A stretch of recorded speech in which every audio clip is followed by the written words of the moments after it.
Dave Calhoun, CEO of Boeing, along with Tony Douglas, the CEO of Riyadh International Airways, which was just announced over the weekend. They're part of the big deals that were announced in Riyadh. There they are. We've got them today.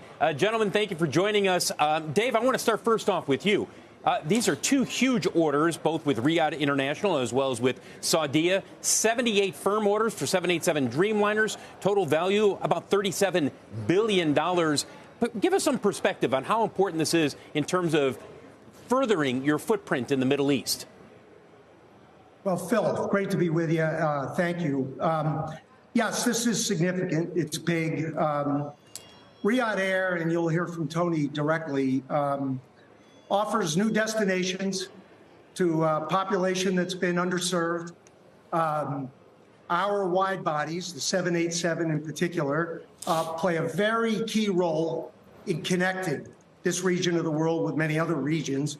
I think for Riyadh Air, the 787 and the connections that they have in mind are a perfect fit.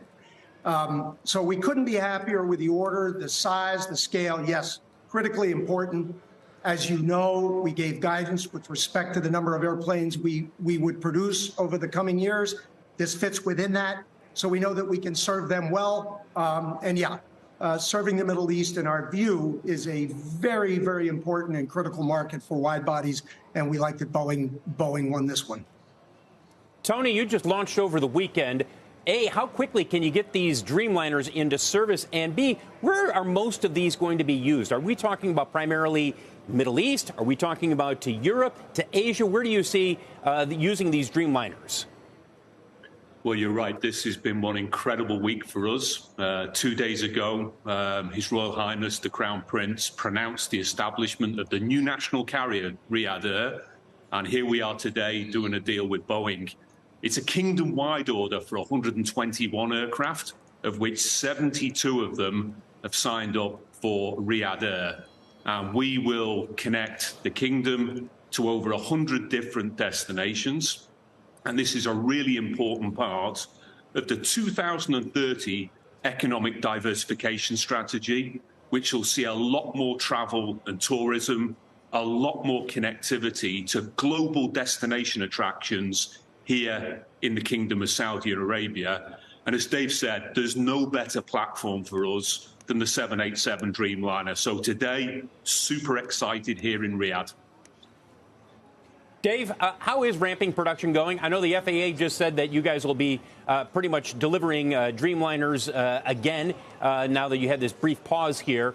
Overall, production ramp, not just with the Dreamliner, but 737 MAX. How's it going this year?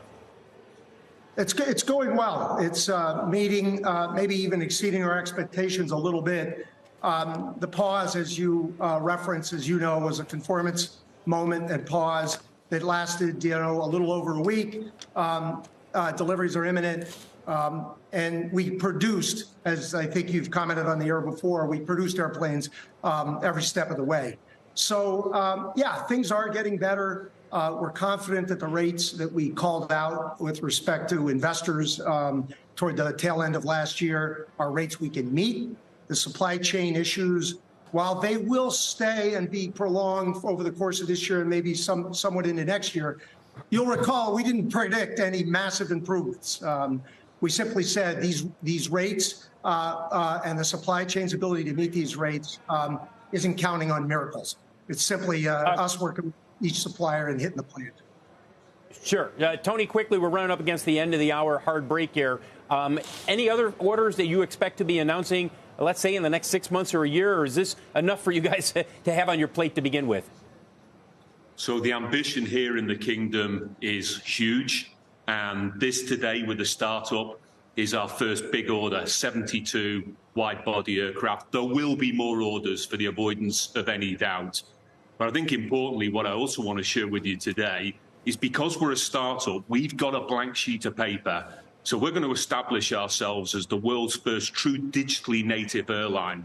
And that's going to have a brand that represents that being front and center of what we do, a purpose to be a digitally led business that enables travel, not to be confused with a conventional airline, and also giving the incredible Saudi hospitality with an obsessional attention to detail to beyond five-star guest experience.